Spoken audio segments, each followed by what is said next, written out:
အားလုံးပဲမင်္ဂလာပါကျွန်တော်အခုဂျပန် TikTok အကောင့်ဘယ်လိုဖွင့်ရလဲဆိုတော့ပြောပြပေးသွားမှာဖြစ်ပါတယ်အခုနောက်ပိုင်းဖွင့်ရတာအရင်လွယ်ပါတယ်အရင်တော့မှနည်းနည်းခက်သေးရနော်အခုနောက်ပိုင်းဖွင့်တာအရင်လွယ်တယ်ကျွန်တော်တို့VPN တစ်ခုခုပေါ့နော် Japan region ပါတဲ့ VPN တစ်ခုခုကိုကျွန်တော်တို့ဖွင့်ရမယ် Japan region ပါတဲ့ VPN ဖွင့်ပြီးသွားရင်ကျွန်တော်တို့ TikTok နဲ့ချိန်ပြီးတော့အကောင့်ဖွင့်မှာပေါ့နော်ဒါဆိုလို့ရှိရင်ကျွန်တော်တို့က TikTok ထဲဝင်လိုက်မယ်ဝင်ပြီးသွားလို့ရှိရင်ကျွန်တော်တို့ profile ကိုနှိပ်ပြီးသွားရင် account အသစ်ဖွင့်မယ်နော် account အသစ်ဖွင့်မှာဖြစ်တဲ့အတွက်ကြောင့်မလို့ကျွန်တော်က sign up ဆိုတဲ့ဥစ္စာကိုအသစ်ဖွင့်မှာဖြစ်တဲ့အတွက်ကြောင့်မလို့ sign up ဆိုတဲ့ဥစ္စာကိုရွေးပါတယ် sign up ကိုနှိပ်ပြီးသွားလို့ရှိရင်ကျွန်တော်တို့ဒီအဓိကအချက်ပေါ့နော်အဓိကအချက်ကဒီမြန်မာဘာမှဆိုပြီးတော့ဒီနေရာလေးမြန်မာဘာမှဆိုပြီးတော့ပေါ်နေတဲ့နေရာကိုကျွန်တော်တို့ကဂျပန်ဆိုပြီးတော့ချိန်ရမယ်ဂျပန်ဆိုချိန်ရလို့ရှိရင်ကျွန်တော်တို့ဂျပန် region ကဖွင့်လာဖြစ်သွားပါပြီအဓိကအဲ့တစ်ချက်ပါပဲဒါဆိုတော့မြန်မာဘာမှဆိုတဲ့အပြားလေးကိုထောက်ပြီးတော့ကျွန်တော်တို့ search bar မှာဂျပန်ဆိုပြီးရိုက်ရှာတယ်ပြီးရင်ကျွန်တော်တို့ဂျပန်ဆိုပြီးရွေးလိုက်လို့ရှိရင်ကျွန်တော်တို့ပြန်ကြည့်လို့ရှိရင်မြန်မာဘာမှဆိုတဲ့နေရာမှာဂျပန်ဆိုချိန်သွားပြီနော်ဒါဆိုလို့ရှိရင်ကျွန်တော်တို့ကဂျပန် region ကဖြစ်တော့မှာပါဒါဆိုလို့ရှိရင်ကျွန်တော်ကဖုန်းနံပါတ်နဲ့မဟုတ်ဘူး email နဲ့ဖွင့်မှာဖြစ်တဲ့အတွက်ကြောင့်မို့လို့ကျွန်တော် continue with email ဆိုတဲ့ဒီကောင်လေးကိုရွေးမယ်နော်ရွေးပြီးသွားရင်ကျွန်တော်တို့ email address ကျွန်တော်တို့ဖွင့်ထားတဲ့ email address ကိုအခု TikTok အကောင့်မှာသုံးမဲ့ email address ကိုကျွန်တော်တို့ထည့်ပါမယ်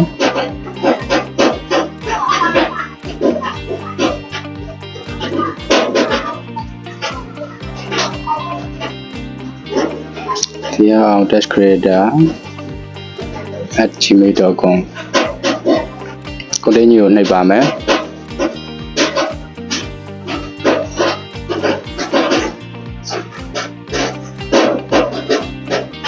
နှိပ်ပြီးသွားရင်ဆိုလို့ရှိရင်ကျွန်တော်တို့ email တွေကိုကုတ်နံပါတ်6လုံးကြာနေပါတယ်ကျွန်တော်ကဒီဖုန်းထဲမှာဒီ email ထည့်ထားတာမဟုတ်တဲ့အတွက်ကြောင့်မလို့တခြားဖုန်းထဲမှာဖြစ်တဲ့အတွက်ကြောင့်မလို့တခြားဖုန်းက email ကိုကျွန်တော်အဲ့ email ကိုဝင်ကြည့်တယ်ဝင်ကြည့်ပြီးတော့ကုတ်နံပါတ်ကြာနေတဲ့ဥစ္စာကိုကျွန်တော်ထည့်ရနော်ထည့်ပြီးသွားရင်ဒီမှာ birthday ဆိုတော့ကိုမွေးနေ့ကိုထည့်မယ်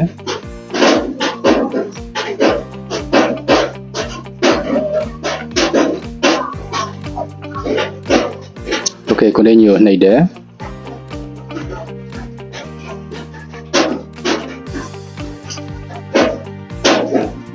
ဒါဆိုလို့ရှိရင်ကျွန်တော်တို့ password TikTok မှာ password ဘယ်လိုထားရမလဲဆိုတော့ထည့်ရပါမယ်ကျွန်တော်တို့ကနန်းရယ်စာရယ်ပြီးတော့နောက်ကသင်္ကေတလေးတွေပေါ့ဒေါ်လာပုံစံတို့ hash တို့အဲ့လိုမျိုးလေးတွေထည့်ရပါတယ် password ကကျွန်တော်ခုဖွင့်တဲ့ account ရဲ့ password တစ်ခုကိုကျွန်တော်သတ်မှတ်လိုက်ပါမယ်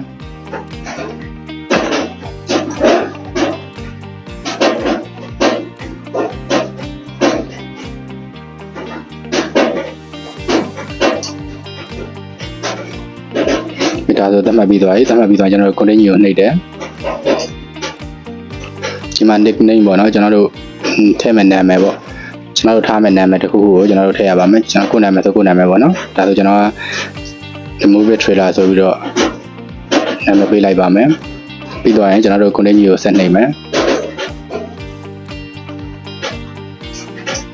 ဒါဆိုလို့ရှိရင်ကျွန်တော်တို့ account ပွင့်သွားပြီပေါ့နော်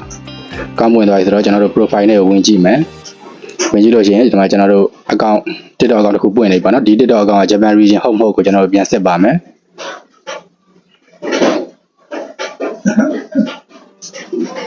ပြန်ဆက်မယ်ဆိုဒီမှာ menu လေးနော် menu ဒီကောင်နှိပ်မယ်နှိပ်ပြီးသွားရင်ဒီအောက်ဆုံးလေးမှာရှိတဲ့ setting and privacy အဲကောင်နှိပ်မယ်နှိပ်ပြီးသွားလို့ရှိရင်ကျွန်တော်တို့မှာ account ကိုနှိပ်မယ်account နှိပ်ပြီးသွားရင်ပေါ်ဆုံးမှာ account information ဆိုတာရှိရနော်အဲကောင်နှိပ်မယ်နှိပ်လိုက်ပြီဆိုလို့ရှိရင်ကျွန်တော်တို့ဒီမှာအောက်ဆုံးမှာ Japan ဆိုပြီးတော့နော် Japan region account ကျွန်တော်တို့ Japan region account တစ်ခုရနေပါပြီ